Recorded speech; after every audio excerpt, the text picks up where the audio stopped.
Bonjour et bienvenue dans l'émission Grandir. Aujourd'hui, nous allons voir comment réagir si votre enfant ne range rien et laisse tout traîner.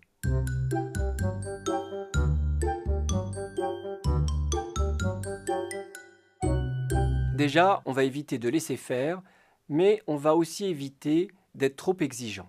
On évitera aussi de le laisser ranger tout seul. Plus l'enfant est jeune, et plus il a besoin que vous soyez présent pour l'accompagner et pour lui apprendre à ranger. On évitera aussi de lui demander de ranger n'importe quand, à tout moment, par exemple quand il est en train de jouer. Si on veut qu'il y ait un rangement au quotidien, le mieux est de le faire le soir. Si c'est un rangement hebdomadaire, on choisira un moment qui sera à peu près tout le temps le même, par exemple le samedi matin, et ce serait bien que ce soit le moment où toute la famille se mette à ranger. Et pourquoi pas en musique. Enfin, évitez de ranger derrière son dos. Parce que s'il voit que vous rangez tout le temps derrière son dos, il va se dire finalement c'est inutile de ranger puisque ça va être refait après.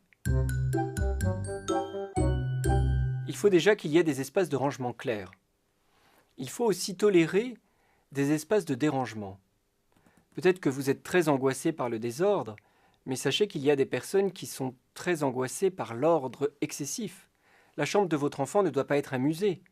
Il faut accepter qu'il y ait des espaces où un certain nombre de jouets traînent dans une pagaille apparente, mais dans laquelle votre enfant se retrouve et qui participe aussi de son esprit un peu de créativité.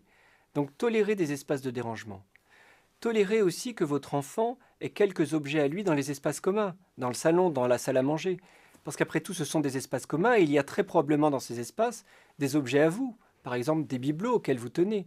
Donc acceptez qu'il y ait par exemple des dessins ou des photos, ou pourquoi pas un ou deux jouets qui lui appartiennent.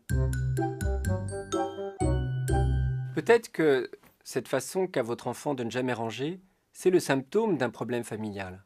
Peut-être croit-il que vous ne vous intéressez à lui que quand il ne range pas les choses. Peut-être réagit-il à des exigences extrêmes de votre part. Peut-être avez-vous des tocs et finalement, en ne rangeant pas, c'est une façon aussi de vous signaler qu'il y a quelque chose qui ne va pas de votre côté. Peut-être, plus simplement, imite-t-il un autre parent qui lui-même a beaucoup de mal à ranger ses affaires et qui laisse tout traîner.